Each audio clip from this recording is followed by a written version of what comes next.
सत्य युगमा सेतो वर्ण भएको भगवानको भजन गर्नु, 4 हातको महाराज निमी सम्झिरहनु। अब यहाँ सम्झिने कथा छ एउटा। त्रेतायुगमा 4 हात भएको रातो वर्ण भएको भगवानको भजन गर्नु, द्वापरमा 4 हात भएको पहेँलो वर्ण भएको भगवानको भजन गर्नु, कलीमा 2 हात भएको मुरली मोहन भगवानको भजन गर्नु। त्यो तपाईका पुत्र हुनुहुन्छ भगवान कृष्ण।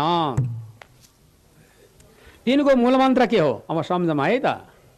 ध्येयम सदा परिभवग्न मम विष्टदोहम त्रिथास्पदम शिव विरिञ्चिन तुम शरण्यम वृतार्थयम प्रणवपाल भवाप्ति पोतम वन्दे महापुरुषति शरणारविन्दम।